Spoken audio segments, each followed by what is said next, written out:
Jesus existiu de verdade ou não? Existem provas? Porque claro que a gente acredita, eu sou cristão, eu acredito em Jesus, acredito na Bíblia. Mas o que os historiadores, a ciência, falam sobre isso? O que temos de provas? Essa é a parte mais fácil. Ah, é? É, porque o fato de Jesus existir, quando a gente fala em historiografia, prova é uma palavra um pouco complicada. Mas o que acontece?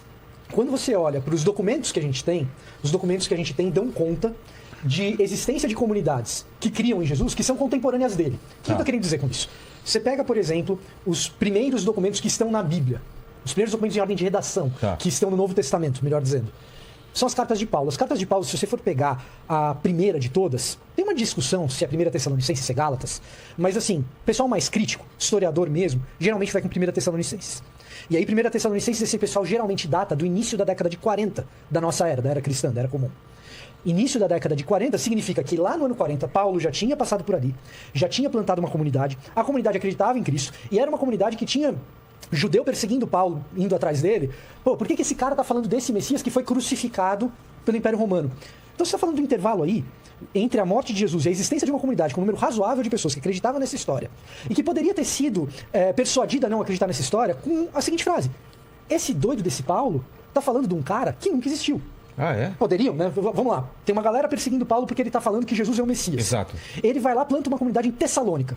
40 anos depois. Pouco antes, porque ele escreve a carta 10 anos depois. Entendi. Então, ano 33, Jesus morre. Tá. Ano 42, possivelmente, data de redação de 1 Tessalonicenses. Então, 9 anos depois. Então, você pega Paulo escrevendo sobre Jesus para uma comunidade que já existe, que ele mesmo fundou, ali em Tessalônica. Quando ele funda essa comunidade em Tessalônica, ele está sendo perseguido por judeus que estão dizendo assim: esse Jesus que você está falando não é o Messias. E o que esses caras poderiam dizer para essa comunidade? Paulo é um mentiroso. Paulo é um mentiroso. Jesus nunca existiu. Poderiam. Não é o que acontece. Não é o que acontece. Eles questionam se Jesus ressuscitou ou não.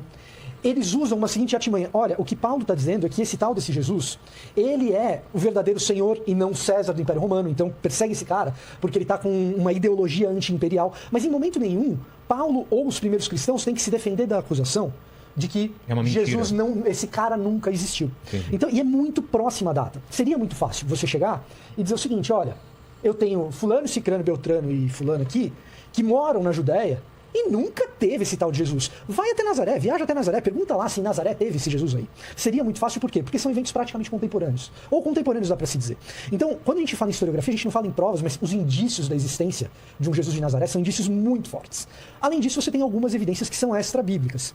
Você tem duas menções, por exemplo, em Flávio Josefo. Uma delas é contestável, uma delas aparentemente é posteriormente editada, mas você tem pelo menos uma em Flávio Josefo, que é um historiador. Aquela que ele começa falando assim: ouvia-se falar de um Jesus, um homem chamado Jesus, e vamos dizer que ele não era um homem, né? Como se assim, um historiador como Flávio Josefo, declarando que Jesus era um Deus. Isso. Então isso mostra que aquela escrita deve ter sido editada do Flávio Josefo, né? Possivelmente foi. Assim, existe um debate, mas o consenso acadêmico é de que isso foi editado posteriormente. Mas tem uma fala dele que não é contestada. Sim. Então, assim, você tem um pouco de evidência extra-bíblica também. Além da evidência bíblica que leva a gente a tentar imaginar o cenário e falar assim: putz, os caras têm tudo para dizer que Paulo está mentindo. E eles não usam esse argumento, usam outros. O argumento da testemunha ocular é muito forte naquele período. Então, assim, eu tenho uma testemunha ocular que esse cara aí nunca existiu, nunca teve nenhuma crucificação assim, e em nenhum momento isso acontece. O que acontece é o seguinte: olha, Paulo tem uma ideologia contra César. Então, persegue esse cara. E ele sai fugido de Tessalônica por causa disso. Entendi. Então, assim, quando a gente fala da existência de Jesus, por causa disso, por causa desses elementos, quando a gente fala de existência de Jesus, isso é consenso acadêmico. Historiador, ateu, independentemente de religião. Se você vai na SBL, Sociedade de Literatura Bíblica, que é a maior organização de acadêmicos dessa área, tem historiador, tem arqueólogo, tem teólogo também. Você vai lá e fala a respeito da existência de Jesus, todo mundo concorda. Isso não é um problema. Existem outros problemas, mas que ele existiu é consenso. Há um consenso, há os controversos, né? Há umas teorias que dentro da academia são chamadas de teorias terraplanistas, né? De que Jesus não teria existido.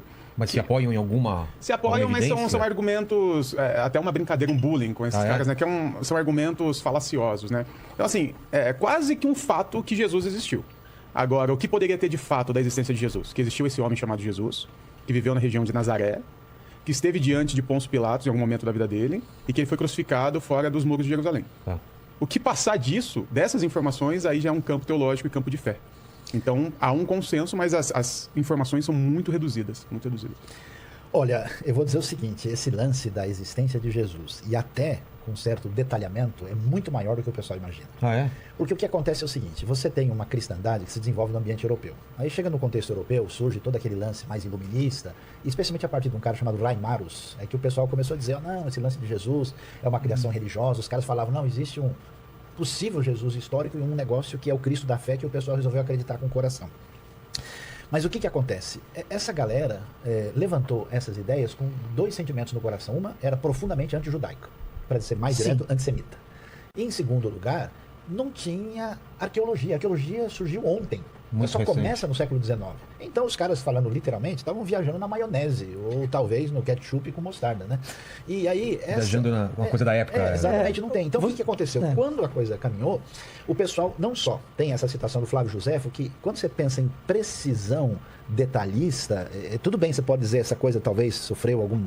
Mas assim, está constatando que existia um indivíduo chamado Jesus. Você tem um cara que era totalmente anticristão chamado Luciano de Samota. Ele menciona Jesus. Ah, é?